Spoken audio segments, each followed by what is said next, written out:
তো নতুন একটা রেসিপি নিয়ে চলে আসলাম বন্ধুরা। আজকের রেসিপি চিকেন দিয়ে আলু রান্না করব। তো এখানে আমি 1 কিলো চিকেন নিয়েছি, খুব ভালো করে ধুয়ে নিয়েছি। আর এখানে দুটো আলু কেটে নিয়েছি বড় বড় করে, দেখতে পাচ্ছ। তো এটাকে আমি এখন ভেজে নেব। এদিকে আমি কড়াইয়ের মধ্যে তেল বসিয়ে দিয়েছি। তো তেলটা আমার গরম হয়েছে, এর মধ্যে হালকা একটু লবণ দেব যাতে করে তেলটা বেশি না ছিটকায়। এবার আলু দিয়ে দেব। এবার আলুর মধ্যে হালকা একটু হলুদ দিয়ে দেব, দিয়ে আবারও নাড়াচাড়া করে নেব। আর আলুটাকে আমি লো ফ্লেম করে ভেজে নেব।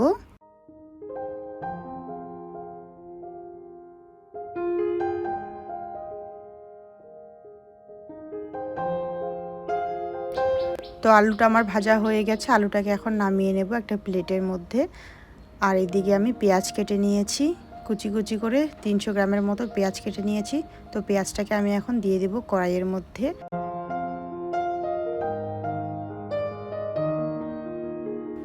পেঁয়াজটাকে ভালো করে একটু নাড়াচাড়া করে নেব। এবার পেঁয়াজের মধ্যে আমি দিয়ে দেব সামান্য একটু লবণ।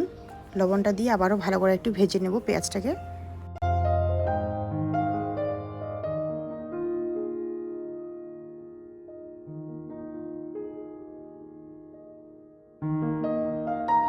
পেঁয়াজটা ভাজা হয়ে গেছে, এবার এর মধ্যে দিয়ে দেব 2টা তেজপাতা আর একটা কুচনো টমেটো, দিয়ে ভালোভাবে নাড়াচাড়া করে নেব সব কিছুই।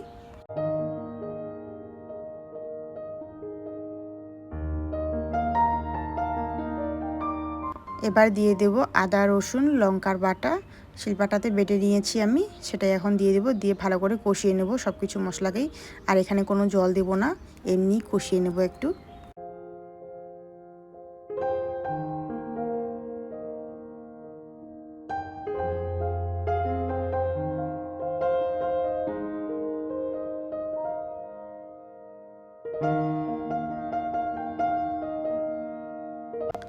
এবার এর মধ্যে দিয়ে দেব গুঁড়ো লঙ্কা, আর দিয়ে দেব জিরে গুঁড়ো, আর দেব হলুদ গুঁড়ো, দিয়ে ভালো করে আবারও একটু কষিয়ে নেব মশলাটাকে।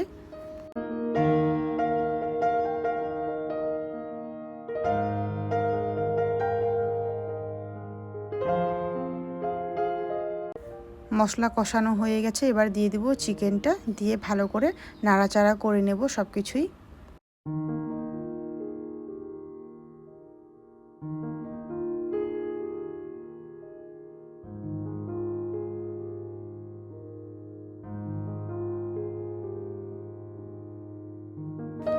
এবার দিয়ে দিব এর মধ্যে লবণ। লবণ দিয়ে আবারও সব কিছু একটু নাড়াচাড়া করে নেব।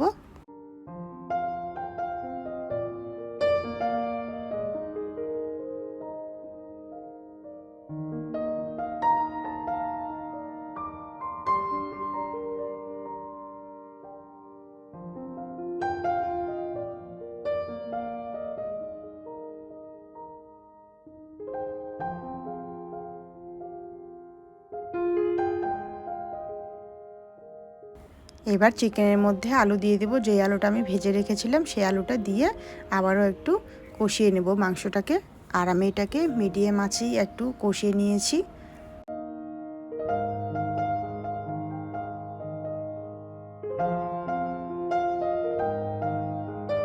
তো মাংসটাকে আমি এখন লো ফ্লেম করে দিয়ে একটু কষিয়ে নেব ঢাকা দিয়ে দিয়ে।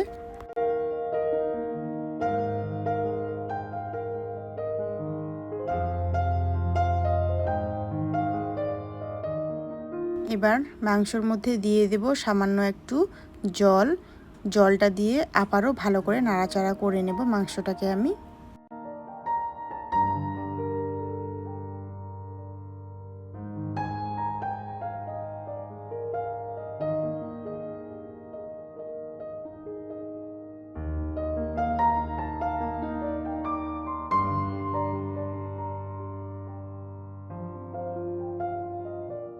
এবার দিয়ে দিব চিকেন মশলা। চিকেন মশলা দিয়ে আবারও ভালো করে নাড়াচাড়া করে নেব।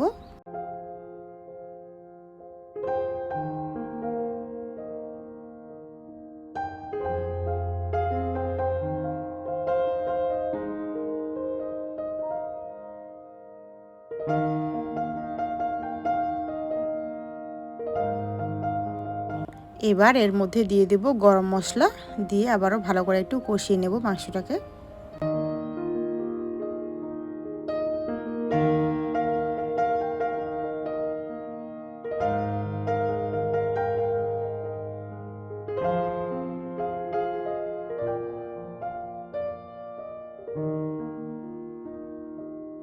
তো মাংস কষানো হয়ে গেছে আমার। এবার এর মধ্যে সামান্য একটু জল দিয়ে দেব, জলটা দিয়ে একটু ফুটিয়ে নেব মাংসটাকে। আর এটা কিন্তু খুব কম মশলা দিয়ে তেল দিয়ে, সেই জন্য একটু আলাদা রকম দেখতে হয়েছে। যদি বেশি তেল দিতাম তাহলে একটু আলাদা হয়ে যেত, তো দেখতে বেশি ভালো লাগতো তেল দিলে। তো এটা কম তেল দিয়ে বানিয়েছি। তো রান্না আমার কমপ্লিট হয়ে গেছে, এবার আমি পরিবেশন করে তোমাদেরকে দেখাচ্ছি।